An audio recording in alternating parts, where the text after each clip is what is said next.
curtain hung overhead oppressively. The area was in the midst of another prolonged power outage. Dim yellow light from lamps and candles flickered through most windows.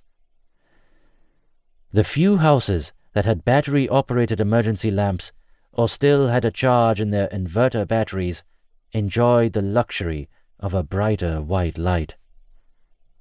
The dark street was deserted. But the ominous roar of rioting was not far away. One of the mobs that had been sweeping through the district, looting, breaking, and burning as they went, had reached the main road at the end of the street. The acrid smell of smoke hung in the still air. Fear was palpable on both sides of locked doors. Silent and lightless, the ground-floor shop had long since been locked and shuttered. Its doors and wooden windows were shut fast against potential rioters. The first streams of smoke escaping from under the doors and through the gaps between warped windows went unnoticed in the murky darkness.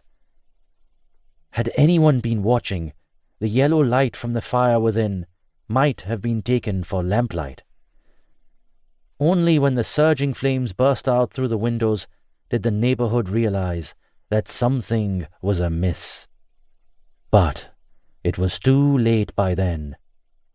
Cans, buckets, and drums of paint, thinner and other combustible material that was stored in the shop had caught fire. It did not have a permit to stock flammable material, yet the storage area was full of it, as were the spaces under the staircase that led to the upper floor. Once these illegally stored incendiaries caught fire, all hope was lost for the middle-aged couple on the upper floor. With an inferno roaring up the stairwell, and with all the windows barred, there was no escape. The tenants in the rear part of the ground floor were luckier, even though they were singed and burnt by the roaring flames. But their 1-year-old baby was not lucky enough. Smoke got into her little lungs as they made a dash through the leaping flames. She would succumb within 48 hours. As a crowd began gathering on the street, a girl rushed out of the apartment block opposite the burning house. "Ma!" she screamed as she ran headlong across the street. "Baba!"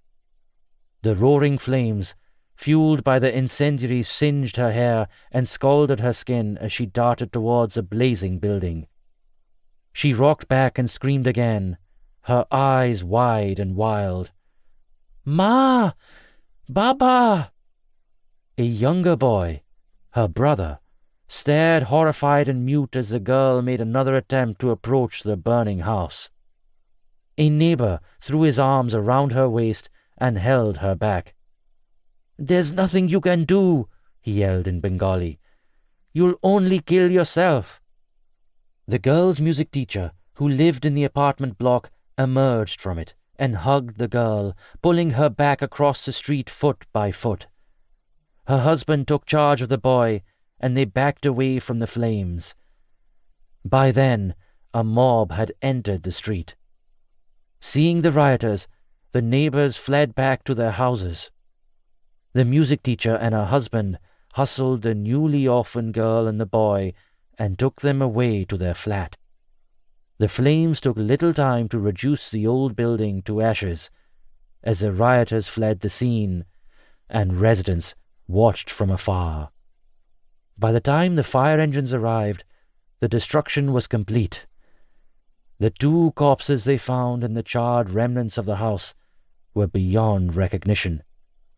But the police eventually identified the bodies from the jewelry they were wearing. That day would go down as one of the blacker days in West Bengal's history. Many shops had been looted and buildings gutted. The next week, the police listed the preliminary cause of the fire in the old 2-story building as rioting and arson. Nothing could have been further from the truth. Chapter 1.